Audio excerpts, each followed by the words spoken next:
Los saluda José Antonio Neira Flores, juez de la Sala Penal de la Corte Suprema, director de la Escuela de Formación de Auxiliares Jurisdiccionales de Lima. En esta oportunidad contamos con el doctor Hansel Vega Ramos, que va a desarrollar un tema que generalmente no tenemos la posibilidad de contar con un experto en esta materia. El tema es la prueba neurocientífica en el derecho procesal. El doctor Hansel Vega Ramos es médico cirujano, es egresado del doctorado en Derecho y Ciencias Políticas por la Universidad Nacional Mayor de San Marcos, tiene maestría en Sistemas de Justicia y Racionalidad por la Universidad de Girona, España, maestrando en Neurociencia por la Universidad Nacional Mayor de San Marcos, docente universitario en la Universidad Nacional Mayor de San Marcos, Universidad Peruana Cayetano Heredia y la Universidad Tecnológica del Perú. El doctor Hansel Vega hará una exposición de 45 minutos y al final ha tenido la generosidad de permitirnos 15 minutos para que ustedes a través del chat hagan las preguntas que estimen y él va a absorber cada una de ellas, ¿ya? Doctor Hansel Vega Ramos, muchas gracias por su colaboración. Bienvenido. Bien, muy buenas tardes con todos. Reitero mis saludos a EFAJA Lima, ¿no? Por la invitación a desarrollar esta temática y de manera muy especial también al doctor Neira por la invitación. Como hizo mención el doctor, es una temática que enfrenta diferentes ciencias, ¿no? Y voy a explicar por qué diferentes ciencias, no solamente está circunscrito a la ciencia o la neurociencia en sí con el derecho, sino que la misma, las neurociencias, involucra diversas ciencias a la vez. Porque cuando de pronto hablamos de neurociencias, nos tenemos que basar de principios anatómicos, principios fisiológicos, principios de orden genético, principios clínicos y definitivamente en este ámbito nos vamos a seguir al tema de los principios de las pruebas neurocientíficas, es decir, al uso de neurotecnología que pueda sumar al derecho, ¿no? Dentro de los temas que tenemos nosotros pensado desarrollar el día de hoy, es una breve introducción al aspecto del neuroderecho, ¿no? Entender a qué nos estamos refiriendo con el tema de neuroderecho. Vamos a conversar sobre los aspectos importantes de estas pruebas neurocientíficas. En realidad, cuando uno quiere complejizar este tema, pues hay todo un abanico de pruebas neurocientíficas, pero de pronto vamos a circunscribirnos a 3 de ellas, de las que vienen siendo utilizadas en el ámbito jurídico, como son de pronto la resonancia magnética, la electroencefalografía, ¿no? Algunos tipos de tomografías, vamos a hacer énfasis con ello. Luego el tercer punto, que es el punto central de la exposición del día de hoy, es cómo estas se vienen aplicando dentro del derecho procesal. Y esto lo vamos a hacer a partir de alguna casuística, sobre todo internacional, pero sin embargo, revisando algunas jurisprudencias nacionales, sobre todo en materia civil, se ha podido utilizar este tipo de pruebas y en la cual vamos a hacer algunos comentarios también al respecto. A propósito, esta temática lo venimos desarrollando en razón a nuestra tesis doctoral, ¿no? Es por ello que es un tema que lo venimos trabajando los 3 últimos años y a la cual le estamos sumando literatura en forma constante, ¿no? No es un tema cerrado aún. Vamos a ver en qué marco normativo se ampara el uso de estas pruebas neurocientíficas. Y no podemos excluir que tras el uso de las mismas, empecemos a internalizar cuáles son estos desafíos de carácter ético, de carácter técnico, de carácter epistemológico, de carácter científico y por supuesto de carácter normativo que tenemos que hoy en día conversar tras el uso de estas pruebas neurocientíficas.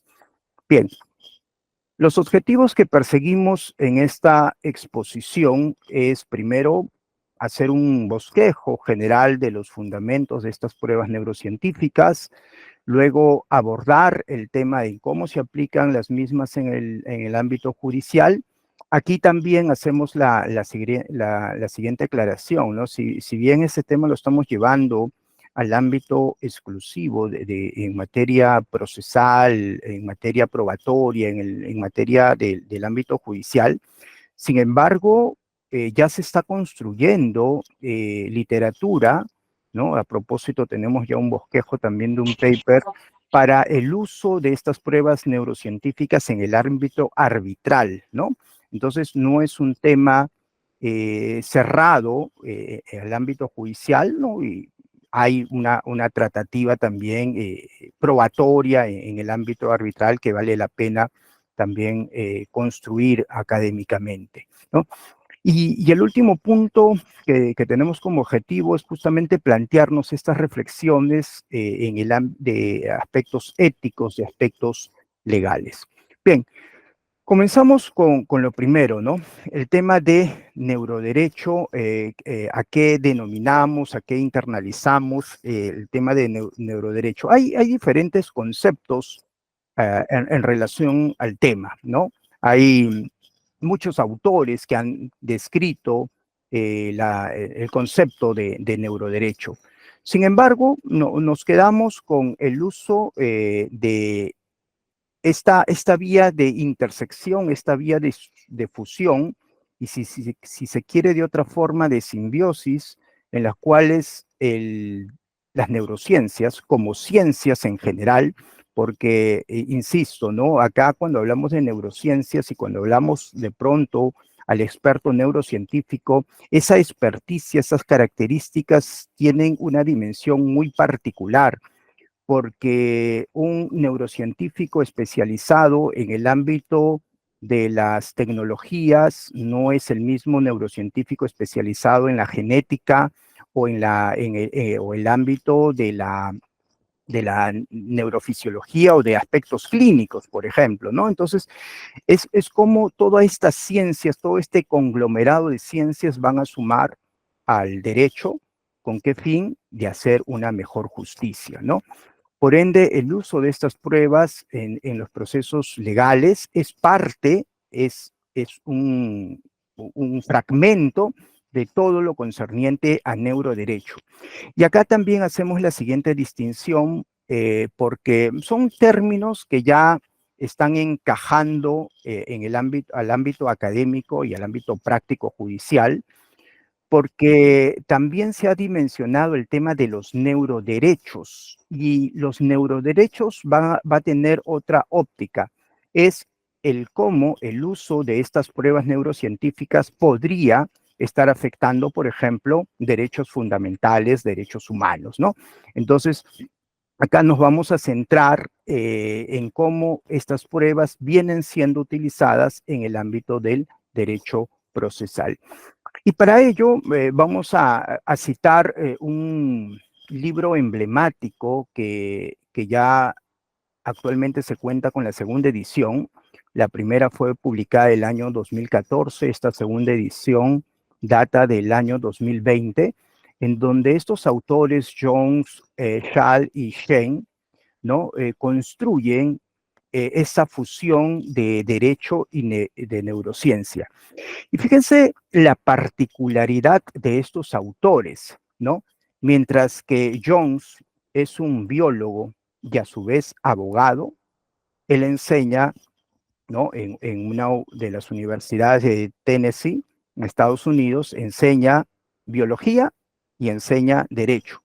Igual, Schall es profesor de biología, Shen es profesor de derecho, ¿no? Entonces, ¿qué nos están diciendo estos autores? Esa búsqueda de interdisciplinaridad para poder entender mucho mejor al derecho a partir de el entendimiento de la conducta y el comportamiento humano, ¿no? Y ellos plantean esa interrogante que pasa a ser el tema central de su desarrollo en cuanto al texto, en cuanto a los artículos que también ellos han desarrollado, ¿no? Y se preguntan cuándo y por qué y cómo puede la neurociencia ayudar al derecho, ¿no? Y es una pregunta que no tiene, pues, una respuesta cerrada, sino a ello se va alimentando diariamente con la búsqueda o con los artículos que se van generando día a día. Y fíjense esta progresión en cuanto a papers que se vienen desarrollando sobre la temática del neuroderecho o sea, la aplicación de las neurociencias en el derecho, ¿no? Hay una fundación muy importante que financia todo este tipo de investigaciones, que es el MacArthur Foundation, en donde, fíjense, hay un crecimiento significativo en cuanto a la producción bibliográfica a nivel mundial, ¿no? Entonces, cuando uno revisa metabuscadores tipo Scopus, tipo PubMed, que, ojo, que PubMed, al ser una página especializada en el ámbito de la salud, hoy en día ya no nos sorprende que PubMed también tiene artículos y revisiones en relación a materias jurídicas, ¿no? Hay algunas cosas que justamente pretendemos en el ámbito nacional. Estamos desarrollando algunos artículos ya desde el año 2020, ¿no? Y es por ello que nos vamos a centrar en este punto que fue publicado en LP Derecho, ¿no? Sobre cómo podemos acercar a estas pruebas neurocientíficas al proceso judicial. Por ende, ahora vamos a conversar sobre cómo son estos fundamentos de las pruebas neurocientíficas. Y ya les habíamos hecho mención que nos vamos a basar no en la diversidad de pruebas, porque sí existe toda una diversidad, y ojo que acá solamente nos estamos concentrando en las pruebas. Si queremos decir de otra forma, buscando un paralelismo en el ámbito de la salud, es como la búsqueda del diagnóstico.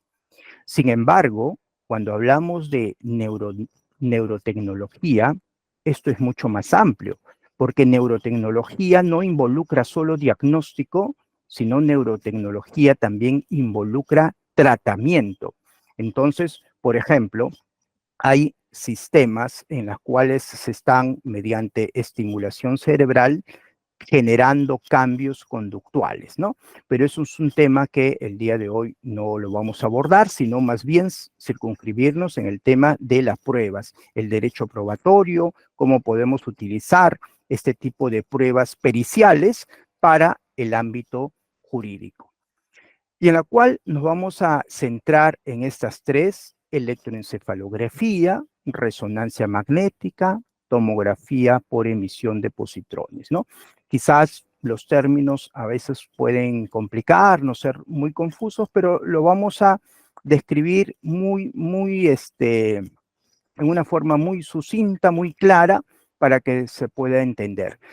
¿Quién no ha escuchado sobre los problemas, por ejemplo, de epilepsias y que las personas son sometidas, ¿no?, a través de un electroencefalograma? Ese mismo electroencefalograma, que a propósito ya tiene 100 años de uso a nivel dentro de lo que es la comunidad de salud. Sin embargo, esos principios de electroencefalografía, que al final son pruebas funcionales del cerebro, son pruebas en cómo va a ser graficada la función de unas estructuras muy pequeñitas que se llaman las neuronas, y van a describir una serie de gráficos, ondas. Pero, ¿para qué nos sirven en el ámbito jurídico? Porque esa es la intención. ¿Cuál es el uso en el ámbito jurídico? De pronto, hay sistemas que a través de estas técnicas de electroencefalografía podemos, por ejemplo, saber si una persona tiene competencia o capacidad legal, ¿no? Entonces, le puede estar sumando a un diagnóstico hecho por un psicólogo, un neuropsicólogo, un psiquiatra, para que nos describa la competencia legal, en donde no está descrita únicamente o como se suele utilizar esa descripción a través de un informe pericial de un neurólogo, de un psiquiatra, de un neuropsicólogo. A ello le sumamos una prueba funcional llamada electroencefalografía para darnos un contexto mucho más amplio, mucho más integral, por ejemplo, para aspectos de competencia legal. Otro de los usos cotidianos, que esto sí está muy arraigado en el mundo de la salud, por ejemplo, para los trastornos neurológicos, para el diagnóstico de muerte cerebral. La muerte humana no se circunscribe a través de la parada cardíaca, a través de la parada respiratoria, sino a través del cese de función cerebral. Y la forma en que podemos llegar a evaluar ese cese de función cerebral es justamente a través de una electroencefalografía, ¿no? Hay daños cerebrales que también nos permitimos evaluar a través de esas técnicas y nos quedamos con este último que sí lo estoy planteando mediante una interrogante, que a propósito ha sido un artículo que también ha sido, eh, eh, lo, lo, lo realizamos este año y está en la revista Lucerna de San Marcos, en la cual nuestra pregunta, nuestro objetivo que seguía el artículo de investigación era si las electroencefalografías nos sumaban o no a el contexto de la evaluación del dolor físico, ¿no?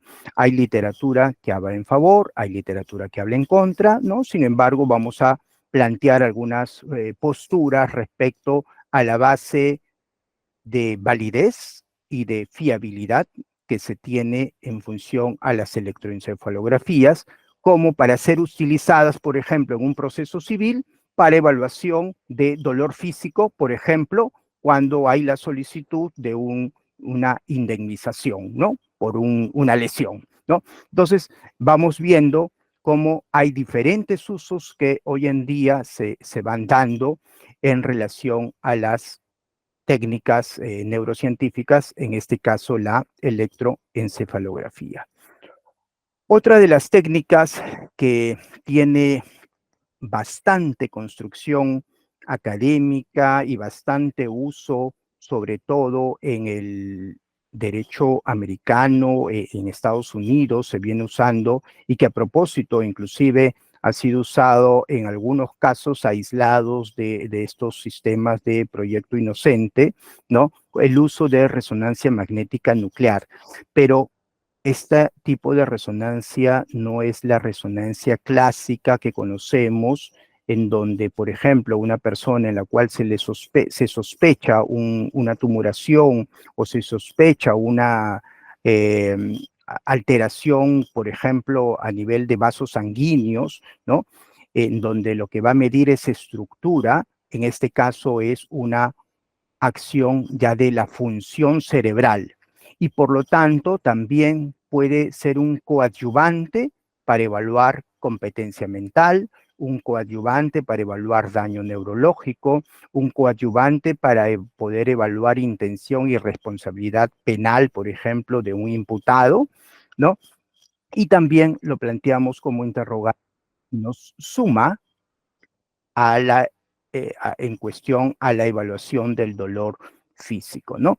Entonces son situaciones que ya se vienen desarrollando, de repente no en la dimensión que quisiéramos para poder concluir, pero sí nos está dando, nos está permitiendo a la luz de la ciencia actual, es alternativas en la cual podemos sumar de las otras pericias ya existentes.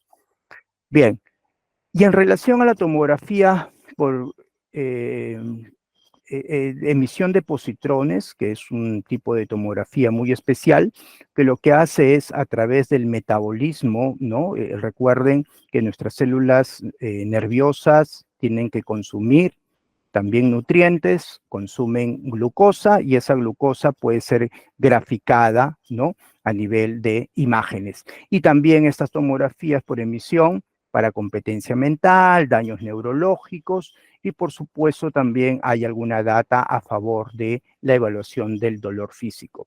Por ello, en función a estas características de informes, ¿no? Competencia mental, daño neurológico, evaluación de trastornos mentales, el tema de dolor físico, ya estamos viendo que la aplicabilidad no puede estar cerrada y circunscrita al ámbito del derecho penal, sino también darle aplicabilidad al propio derecho civil.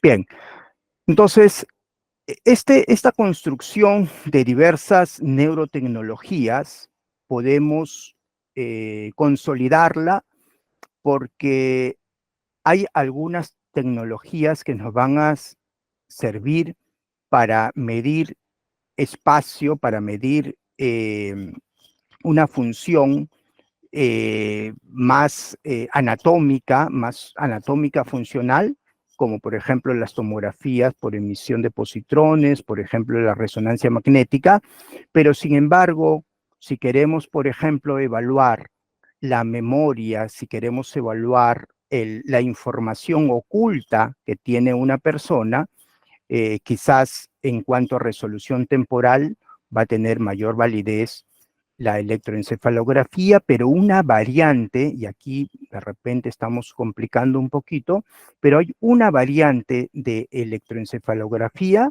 que recibe ese nombre particular. Esta variante se llama P300. Y para que se entienda muy simple, es cuando se le da un estímulo, por ejemplo, a esa persona se le pone una imagen de una casa, ¿no? Entonces, ya hay un estímulo visual y 300 milisegundos posterior a ello hay una descarga eléctrica que nos induce que esa persona está reconociendo esa casa, ¿no? Entonces, así hay estudios que ahora lo vamos a comentar algunos casos que se han hecho sobre todo en España tras el uso de P300, pero esto nos evalúan como resolución temporal. Ahora, dicho eso, ¿cómo lo aplicamos al derecho procesal, ¿no? ¿Qué armas normativas, qué armas legales tenemos en nuestros códigos correspondientes, tanto civil como penal? Y la primera pregunta es, o tras esa pregunta, si es que tenemos un marco normativo, definitivamente lo tenemos.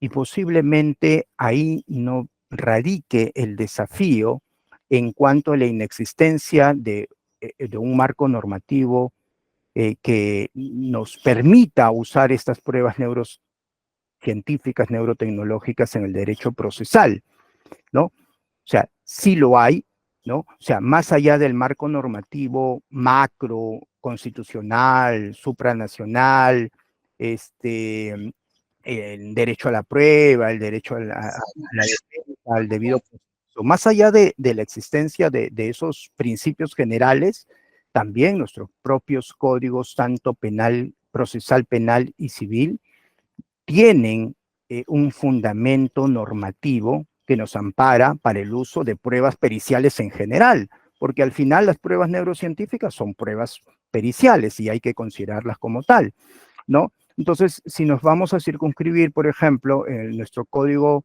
procesal penal, ¿no? Podemos hablar desde la procedencia, si este es procedente o no, una prueba neurocientífica, nos describe también dentro de los artículos el 173 a través de lo que es nombramiento de peritos. Sin embargo, aquí vamos a hacer una reflexión en los últimos minutos que nos queda, porque sí es importante poder reflexionar y analizar qué significa ser un perito neurocientífico, ¿no? Porque sí consideramos que tiene una tratativa en cuanto a características que lo hacen distinto. Y que también, pues, bajo el amparo del mismo marco normativo, el informe pericial, que de por sí, siguiendo las mismas líneas de razonamiento probatorio, o siguiendo las líneas que muchas veces la profesora Carmen Vázquez siempre incide en esta forma, que las pericias periciales tienen que caer también en un sistema de subsunción, o sea, más allá, o sea, la construcción de una pericia tiene que tener la misma lógica de subsunción de una valoración, por ejemplo, de una prueba. Es decir, hay un marco científico al respecto, se tiene que motivar también la pericia y tiene que haber una conclusión en función a todo ello, ¿no? Entonces, el perito, a través de su informe pericial, tiene que hacernos toda una descripción de en cómo desarrolló, qué técnica usó, cuál es la validez de la prueba, cuál es la fiabilidad, cuál es el margen de error, cuál es el grado de sensibilidad, cuál es el grado de especificidad. Y es ahí donde tienen todas las armas, ¿no? También, si bien dependiendo quién las use, ¿no? En este caso, el abogado del imputado, para poder también utilizarlo dentro de un proceso de contrainterrogatorio, por ejemplo, si ya estamos hablando de la eh, evaluación del perito o de su informe pericial. Entonces, sobre el punto de Código Procesal Penal, tenemos el marco normativo que corresponde al uso o que legitima el uso de las pruebas neurocientíficas, pero si nos vamos a poder desarrollar temas como admisibilidad, como valoración probatoria, definitivamente más allá de poder analizar si esta prueba es pertinente, si esta prueba es relevante para un caso concreto, también es importante que el juez pueda valorar la fiabilidad científica de la misma. Y la obligación justamente del perito es hablarnos sobre la fiabilidad, es hablarnos de la validez de la prueba. Y cuando uno, y esto ya es una interpretación personal que le estamos dando, por ejemplo, el 158 en relación a las pruebas neurocientíficas, y estamos concluyendo de esta forma, ¿no? Que dentro del código, a partir del 158, se establece un marco que sí consideramos que es un marco riguroso para lo que es valoración de pruebas en general, incluyendo las pruebas neurocientíficas que acabamos de describir, porque consideramos que los jueces deben aplicar, no, al aplicar, mejor dicho, estos principios de la lógica, de la ciencia, en este caso estamos hablando del uso de los principios científicos, ¿no? Asegurando que éstas sean definitivamente pertinentes, que sean fiables y sean corroboradas por otro tipo de evidencias, ¿no? Entonces, y cerramos este análisis que hacemos del 158, en donde la integración de estas pruebas neurocientíficas en el proceso judicial necesariamente nos tiene que estar enmarcada respecto a una validez científica.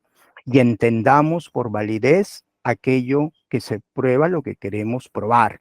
Si, por ejemplo, queremos probar que esa persona tenga una información oculta, ¿no? Sobre un caso concreto y no nos está diciendo, y queremos probar a través del P300, entonces lo primero que el perito tiene que decirnos cuál es el grado de validez, de fiabilidad, de sensibilidad, de margen de error respecto a esa prueba. Entonces, estamos en el terreno en donde la validez y la fiabilidad de estas pruebas neurocientíficas gozan de una conclusión. Ese es un tema que lo vamos a dejar para los últimos minutos, ¿no? Porque ahí sí, en este momento hay un cuestionamiento de carácter epistemológico más allá de la base normativa existente, ¿no? Es por ello que todo este desarrollo lo hacemos a la luz del razonamiento probatorio de característica objetiva, ¿no? No desde ese subjetivismo, no desde ese pensar del juez en relación a que cree que una persona está ocultando una información, sino que esa creencia o ese subjetivismo se tiene que convertir en, a partir del uso de armas que le den más respaldo objetivo. Y en este caso, vamos a ver si P300, a la luz de la ciencia actual, nos puede sumar o no nos puede sumar. Bien, decía que esto no está circunscrito solo en el ámbito del Código Procesal Penal, sino también a nivel del Código Procesal Civil, con sus diferentes artículos, y en donde evidentemente también se discute, se describe la procedencia, el tema de nombramiento de peritos, el informe pericial que tiene que tener las características propias o las características subjetivas en cómo se va a dar un informe pericial y evidentemente también considerar la contradicción y valoración probatoria. Bien, ahora, en relación a casos, a casuística, perdón, me estoy adelantando, primero es este. Hay un caso que llegó a la Corte Interamericana de Derechos Humanos, el caso Furlan y familiares, porque Furlan era un niño, ¿no? Actuaron ahí sus familiares versus el Estado argentino. En concreto, es un niño que dentro de una propiedad del Estado argentino tuvo un accidente y ese accidente lo llevó a un tema de discapacidad. Lo interesante dentro de la resolución de la Corte es que utilizaron, más allá de la evaluación clínica, funcional de su sistema nervioso de este niño, también un peritaje, ¿no?, realizado por este médico, el doctor Browski, y en la cual confirma el diagnóstico, porque eso fue el diagnóstico final del niño, un desorden mental orgánico postraumático, post-trauma que tuvo en esta propiedad del Estado argentino, y que pudieron cuantificar inclusive la capacidad, o en este caso la incapacidad parcial, ¿no? Pero que lo hicieron a través de el uso de prueba neurocientífica. Para este caso, perdón, no. Para este caso utilizaron resonancia magnética nuclear, en donde más allá de la pericia neurológica pudieron concluir que se trataba de una discapacidad e inclusive le daban un valor porcentual de incapacidad permanente del 70% y por lo tanto la Corte declaró fundado el pedido para el pago indemnizatorio correspondiente contra el Estado argentino.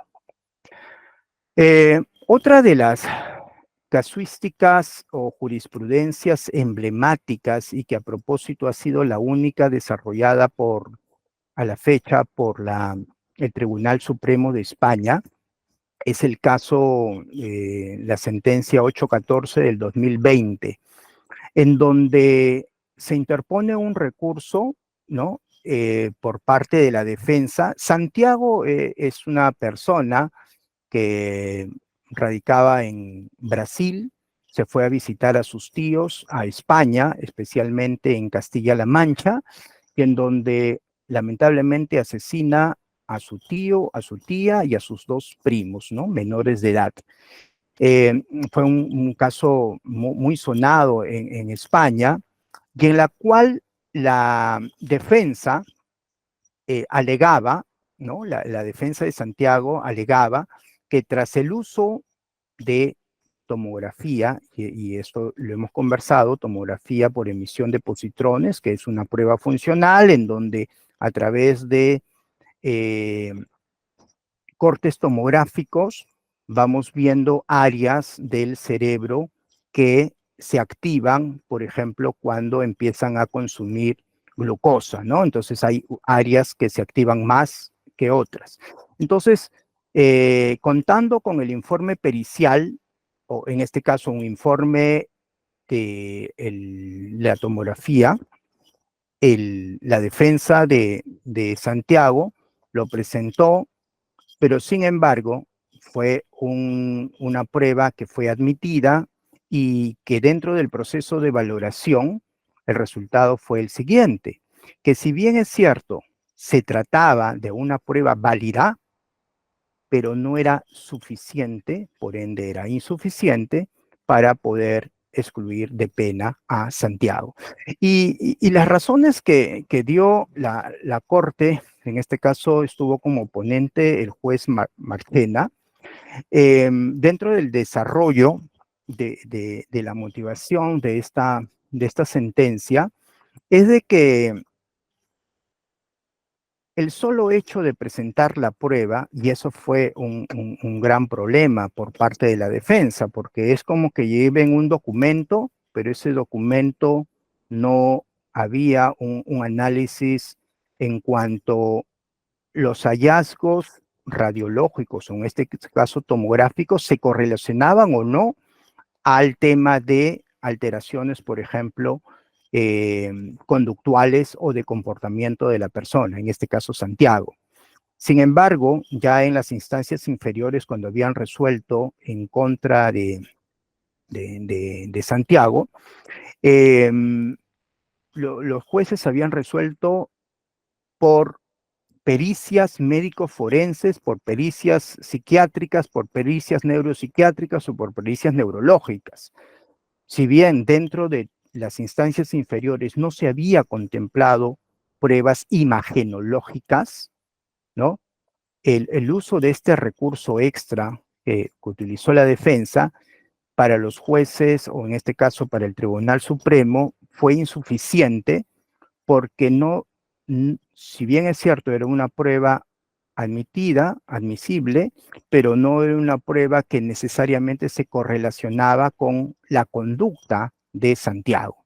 Por ende, lo declararon insuficiente, pero sí crea un precedente bastante interesante a nivel del Tribunal Supremo, porque ya por lo menos se ha valorado y se ha realizado la motivación en función a este tipo de prueba que hay que saberla, cómo pedirla, cuándo pedirla y cómo correlacionar con un caso concreto, ¿no? Entonces, ahí es donde vemos, hacemos crítica respecto a la forma como se solicitó o cómo utilizó la defensa de Santiago, ¿no? Para este caso concreto.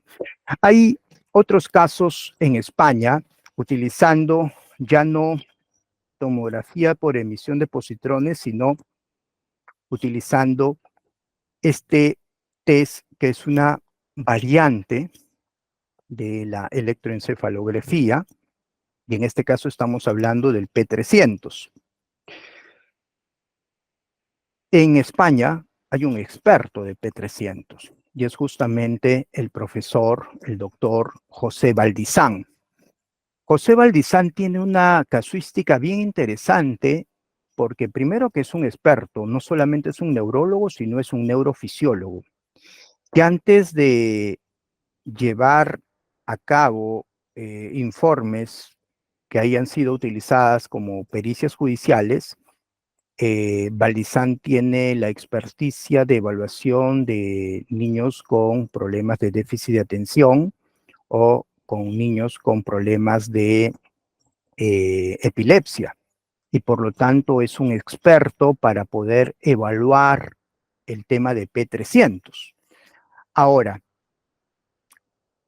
a la luz de su conocimiento, justamente en estos casos emblemáticos, ¿no? que data más o menos hace 10, 15 años en España, en diferentes lugares de España, se suscitaron los casos de Pilar Cebrián, en los cuales se usó P300, el caso de Marta Castillo, ¿no? Y el caso de Publio Cordón. En los tres, el patrón común eran personas desaparecidas, que por ahí habían sospechosos, y a esos sospechosos se les trabajó P300, y en la cual al poder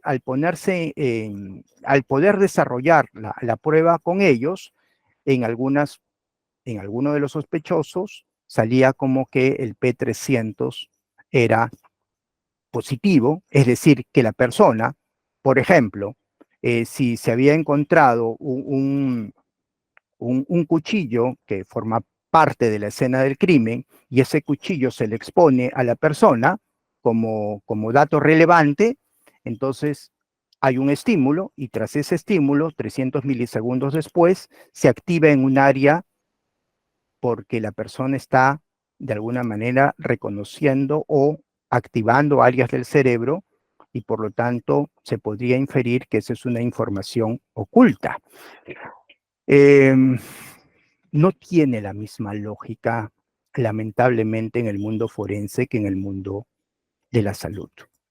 De ahí es donde alzamos nuestra crítica porque son pruebas que sí están estandarizadas, obedecen a protocolos, obedecen a trabajos empíricos en el área de la salud para diagnóstico, por ejemplo, de epilepsia, para evaluación cognitiva de niños con déficit de atención, pero sin embargo, eso no necesariamente es extrapolable al ámbito forense, porque el ámbito forense tiene una tratativa completamente distinta. Estamos hablando de evaluaciones no controladas, como sí lo puede ser un niño con epilepsia o un niño con déficit de atención.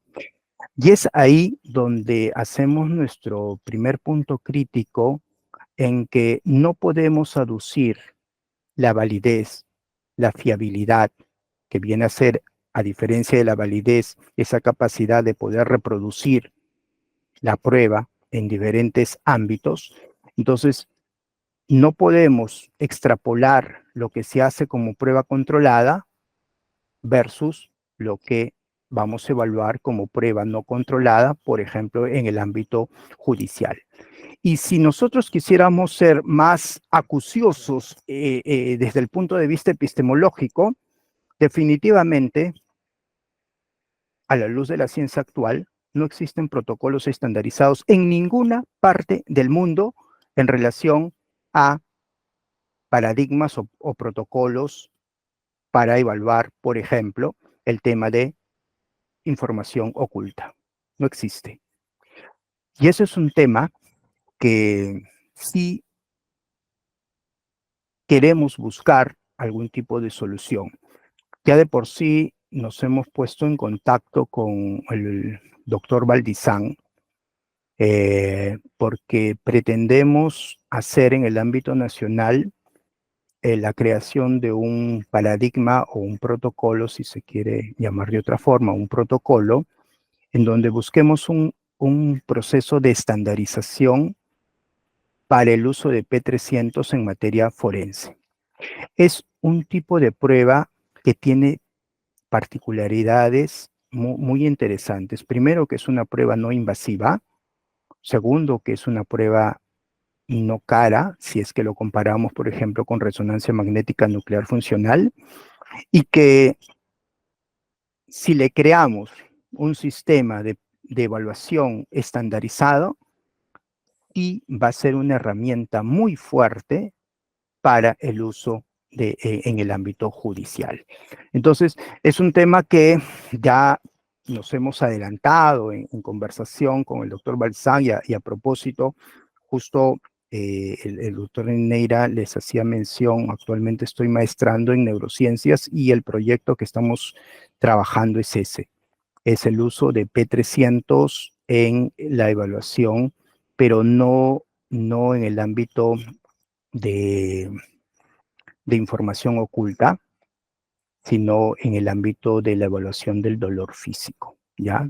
Que de por sí también es complejo. Entonces, sí necesitamos estándares para poder tener una mayor afianzamiento en darle bases epistemológicas sólidas a estas pruebas, ¿no? Entonces, pero sin embargo, lo interesante es que esto ya se viene desarrollando en otras comunidades, en otras latitudes y en casos emblemáticos como el que he citado. ¿Y qué pasa en Perú?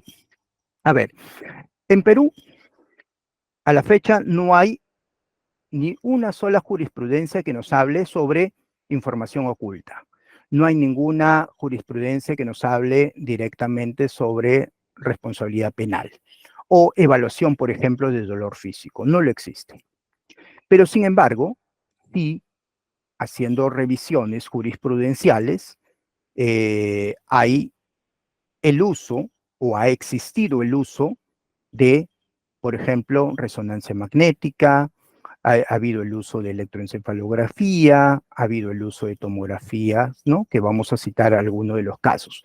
Por ejemplo, acá tenemos el expediente 442 del 2018, que es una resolución del Tribunal Constitucional, es un habeas corpus, en donde la mamá hizo una demanda de habeas corpus, ¿no? Contra el papá de su niña que tenía el diagnóstico de trastorno de espectro autista, ¿no? Y la sentencia, si bien es cierto, dentro de la sentencia no se menciona específicamente de pruebas neurocientíficas, ¿no? No se hace el uso de... Yo fui solamente a firmar y me iba a venir para acá. Ya ahí. No has hablado con la doctora. La doctora. Uy, uy. Perdone, doctor. Sí, Perdón. sí, no hay Vamos problema. a esa persona, ¿ya? Por favor, César. Prosigamos, doctor. Gracias. Sí, sí, ok. Entonces, por Perú, por hablar del Estado de Perú ahora.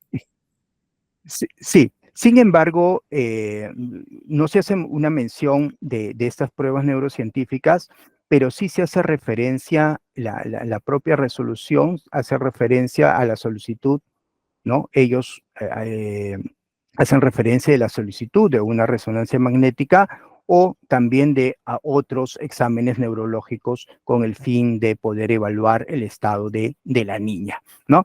Entonces, ya por lo menos tenemos este expediente a nivel de nuestro Tribunal Constitucional, ¿no? En una demanda de habeas corpus. Otro tipo de jurisprudencias que a propósito estamos construyendo más casuística al respecto, haciendo revisión día a día de más jurisprudencias, pero acá estamos presentando algunas que nos parecieron interesantes. Por ejemplo, este caso, el 4104 del 2015, es una demanda indemnizatoria en donde una persona, una mujer, en este caso una puérpera, porque fue gestando a una clínica conocida, ¿no? Y demandó contra la doctora, la ginecóloga y la clínica, y en donde dentro de los hechos figura dentro de la resolución, ¿no? Que la paciente ingresa a la clínica con el fin de dar a luz, fue el año 1998, recibió una anestesia regional, que es una anestesia en la zona de la columna vertebral, y se le practicaron diversos procedimientos. Por ejemplo, un procedimiento que se llama la amniotomía, es simplemente romper la bolsa que contiene líquido amniótico para que salga y eso favorezca también el nacimiento del bebé, ¿no? Y utilizaron una técnica que en realidad no es una técnica que se usa ya hoy en día, está proscrita el uso de vacuum, por ejemplo, ¿no? Porque es como un procedimiento que se jala, ¿no? La cabecita del bebé para que pueda migrar por el canal vaginal. Y como conclusión a todo esto, el niño entró en sufrimiento fetal y fallece a los 6 meses. ¿Qué resolvió en este caso la Corte Suprema en lo civil, ¿no? Que resuelve ahí dentro de las diversas evaluaciones, más allá de las evaluaciones clínicas, neurológicas, funcionales, a las cuales fue sometido el bebé, también se le realiza resonancia magnética, no de tipo funcional, ¿no? Porque inclusive en ese tiempo todavía no habían las resonancias funcionales en el ámbito nacional, sino las resonancias magnéticas normales, ¿no?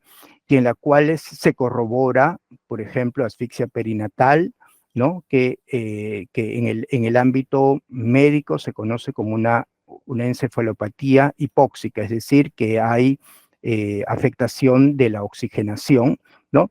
Y meses después el bebé fallece, ¿no? Entonces, hubo un pago indemnizatorio, pero bueno, acá está la cuantía correspondiente también de 100.000 soles, ¿no?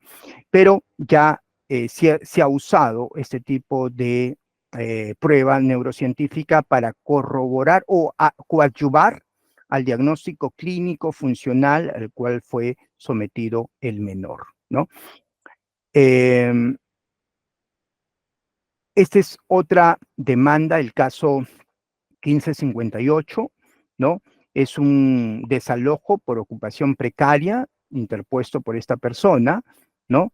Y en la cual, dentro de los hechos, la persona, en este caso Matilde Liliana, adquirió un inmueble mediante un proceso de compra-venta, ¿no?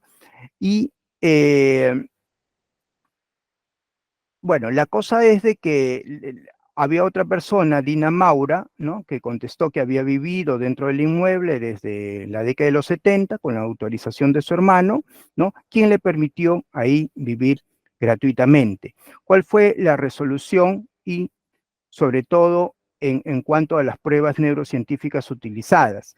Para este caso puntual, no se utilizaron pruebas neurocientíficas como resonancia o electroencefalogramas, pero sin embargo, la propia resolución, la 1458, da cuenta de que una tomografía realizada anteriormente indicaba algunas alteraciones cerebrales, o sea, faltaba parte del tejido, a eso se le llama atrofia cerebral, ¿no?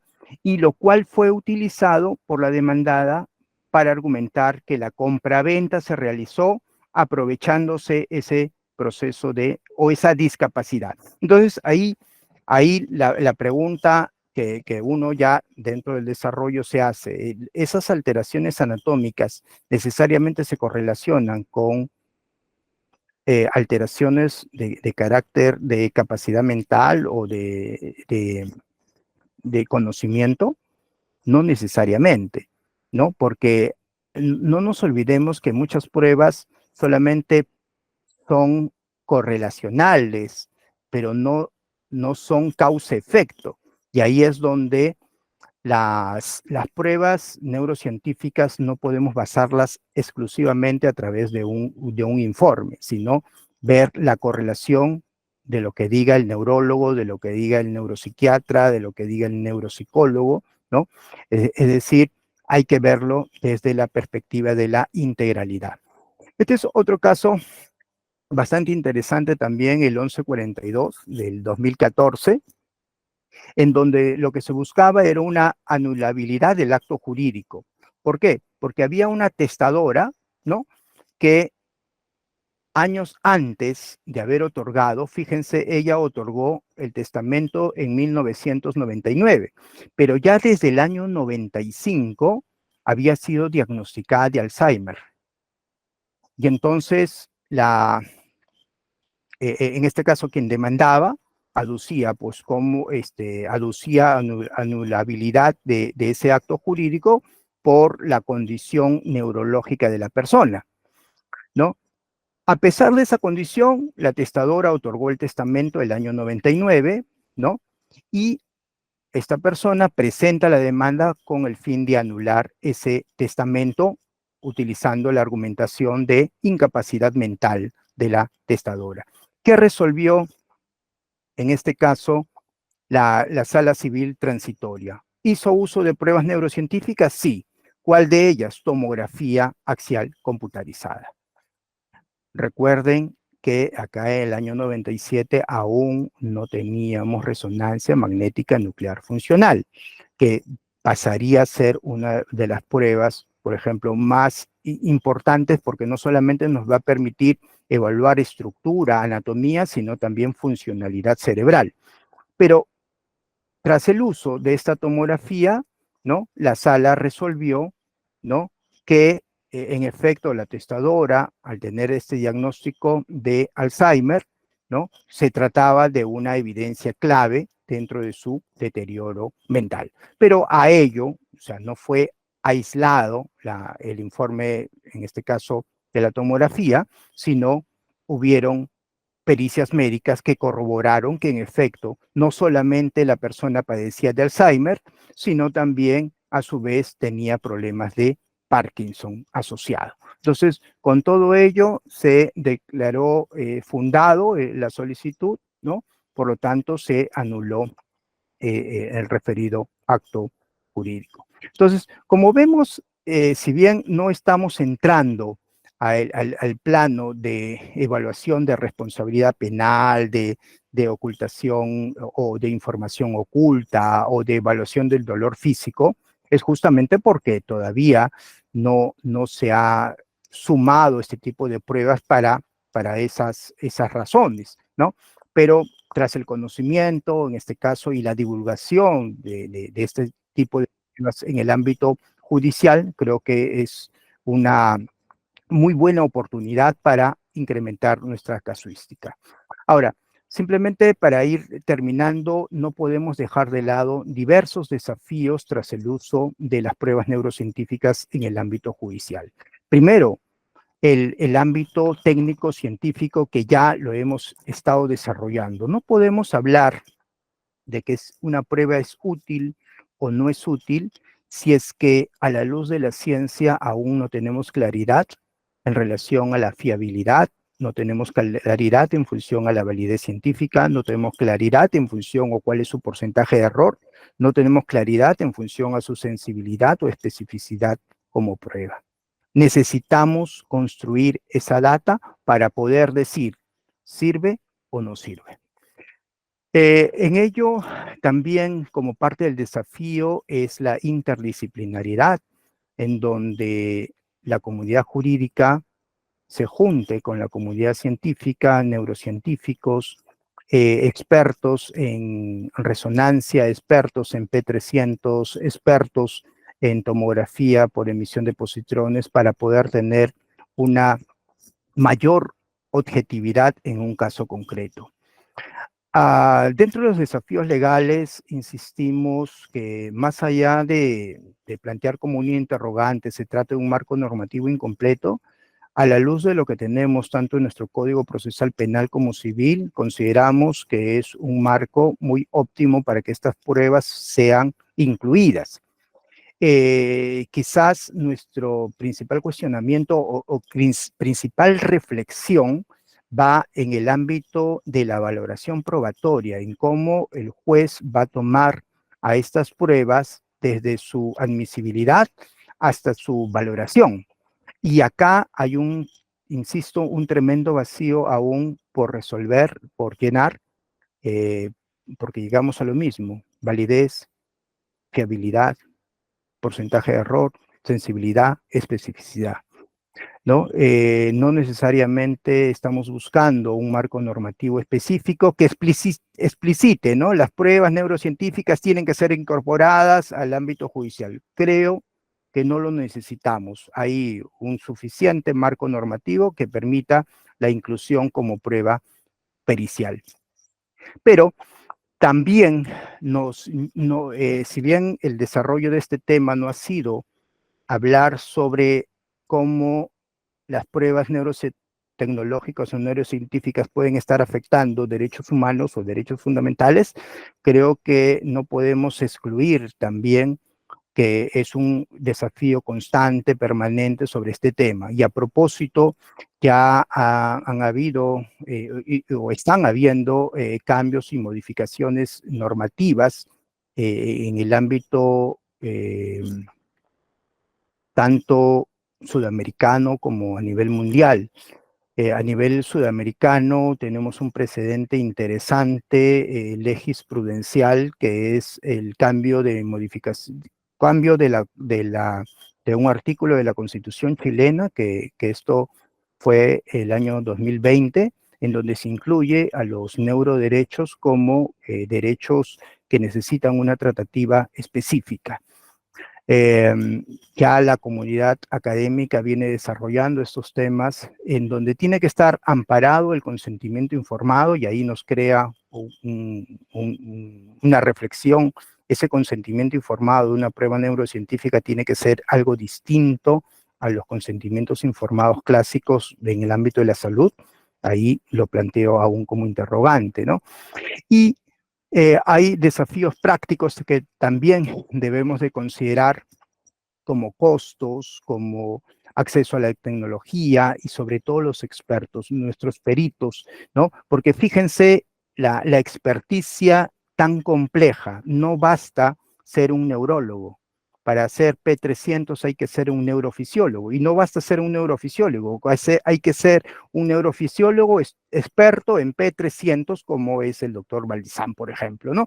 Entonces, fíjense que todo este tema de experticia o de pericia o de características del perito también es un ámbito que tenemos que irlo reflexionando porque queremos, o sea, necesitamos respondernos si es que contamos o no con los peritos en cada una de estas propuestas de pruebas neurocientíficas. Solamente acá mencionar que ya en octubre del año pasado, hay un proyecto de ley en la Comisión de Justicia, el 6147, en donde incluye las pruebas neurocientíficas dentro de sus articulados en los procesos legales y sobre todo para darle una protección por la posible afectación de derechos fundamentales.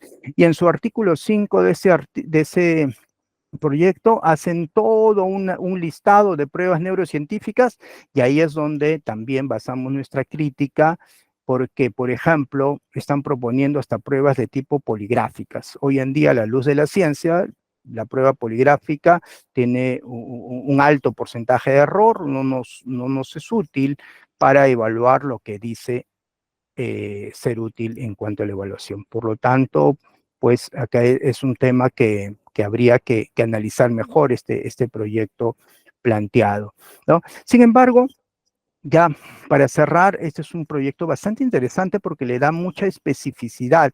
Esto ha sido presentado en el Senado argentino, que el agregado a su artículo 134 sobre libertad probatoria le suma, ¿no? Entre estos medios se incluye técnicas, y ese es el agregado, se incluye técnicas de neuroimagen, ¿no? Y cualquier otro tipo de neurotecnologías, pero tiene que concurrir dos cosas. Uno, de que tiene que tener autorización judicial y dos, tiene que tener consentimiento explícito por parte de, en este caso, el imputado, a quien se le va a someter a una prueba correspondiente.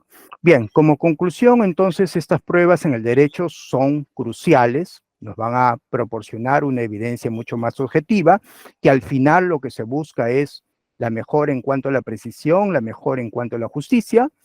Sin embargo, siempre ser reflexivos, el carácter epistemológico que les estaba comentando, validez, fiabilidad de las pruebas, que eso vamos a tener más luz conforme se hagan más trabajos empíricos al respecto, y no nos olvidemos de los distintos desafíos de carácter ético, de carácter legal, tras el uso de las pruebas neurocientíficas. Bien, muchísimas gracias, creo que nos hemos ido un poquito más de tiempo, pero acá están las referencias bibliográficas también, en las cuales hemos utilizado para esta ponencia. Muchas gracias a usted, doctor Hansel Vega Ramos. Magnífica exposición. Excelente. Ya creo que más o menos usted ha dejado entrever cuál es el futuro de lo que usted ha conversado en nuestro país. Vamos a ver si el público tiene alguna pregunta. Quizás también usted ha hecho alusión que hizo una publicación. De repente podemos alcanzársela también al público que está inscrito, a los correos que tenga, si usted lo autoriza. Sí, claro que sí, claro que sí. Le facilito a usted para que se pase esa información. Gracias, doctor. Kenia, por favor. Sí, doctor. A ver, hay una pregunta en el chat. A ver, ¿le puedo dar lectura, doctor, o usted lo puede visualizar? Por favor. A También que ver, lo vea. de Fátima Caballero. ¿Por qué prueba neurocientífica? Como bien refirió, esta conglomera la prueba científica, la misma que tiene base legal y desarrollo doctrinario, así como de acuerdo plenario, pero esta denominación dista de los parámetros ya establecidos por el desarrollo jurisprudencial de la prueba pericial. Bien, a ver, quiero entender la pregunta. Me imagino que están preguntando el por qué este tipo de pruebas neurocientíficas deben ser reconocidas como pruebas periciales, ¿no? Exacto, sí. Ok. A ver, no quedaría solamente como una prueba, haríamos mal que esto sea concebido como una prueba de tipo documental, ¿no? O sea, más allá de que tenemos un documento plasmado a través de un informe, pero ese documento lo tiene que explicar. Primero, tiene que ser explicado por un experto, ¿no? Entonces hay todo un desarrollo que más allá de la conclusión escrita, tiene que tener toda una descripción desde la técnica, desde por qué en este caso concreto, de cuál fue la conclusión, ¿no? O sea, hacer todo un desarrollo inferencial también respecto a una prueba. Por ejemplo, si vamos a evaluar información oculta, ¿por qué P300? ¿Cuál es la diferencia entre P300 y resonancia, entre tomografía? Poder evaluar cuál es el margen de error, cuál es la sensibilidad de esa prueba, ¿no? Entonces, por ello, necesariamente hay que tratarlo como una prueba pericial, ¿no?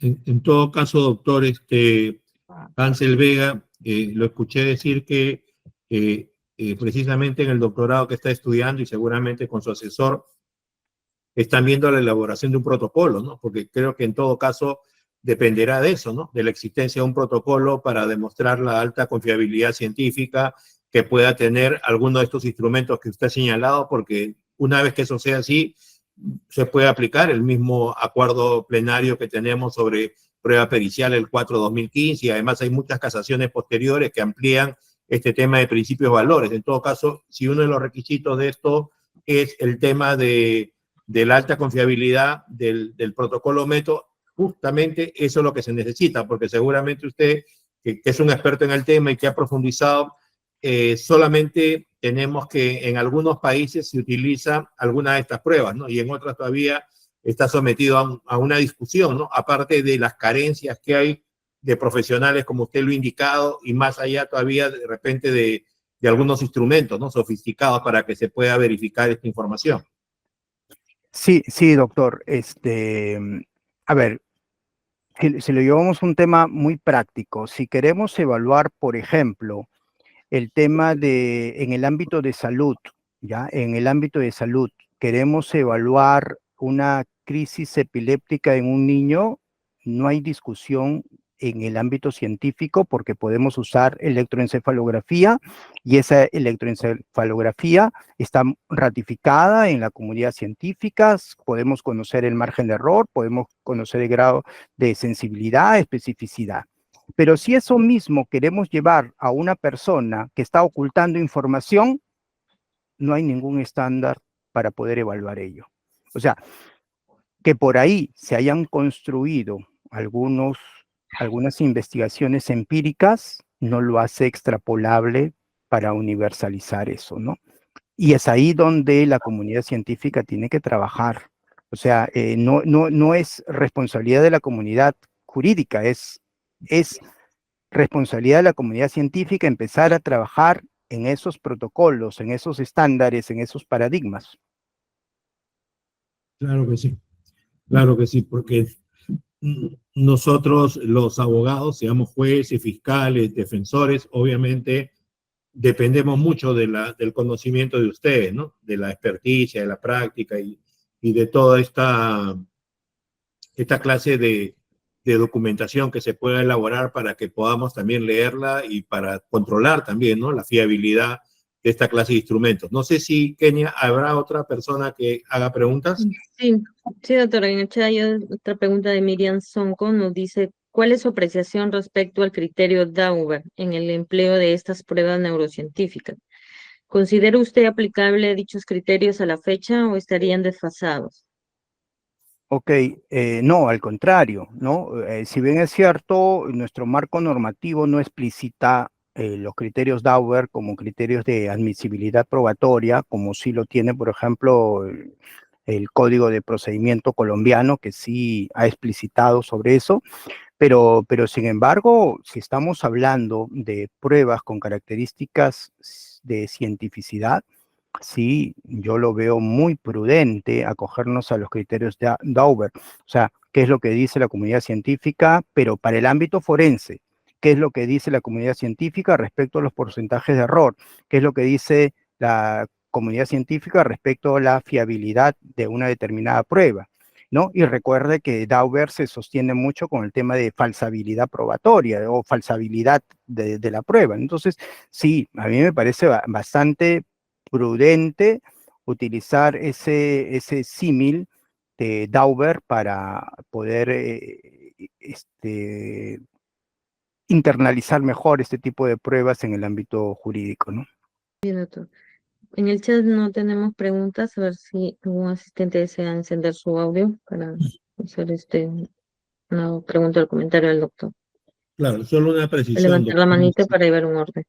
doctor Hansel. Sí, efectivamente, como usted dice, legalmente no lo tenemos incorporado, pero sí ya en las jurisprudencias que se ha tocado, antes inclusive del Acuerdo Plenario Penal 4-2015, usted recordará que hubo un caso de homicidio calificado en agravio de Walter Oyarce, del caso del Estadio Monumental, y ahí por primera vez se citó la sentencia del caso Dauber versus Merrell y se hizo alusión a este y a los requisitos, ¿no? Y ya posteriormente se ha ido citándolo, ¿no? Pero también hay críticas, como usted sabe, ¿no? Precisamente usted ha citado a la profesora Carmen Vázquez respecto a las críticas que hay a Dauber, se habla de la trilogía, ¿no?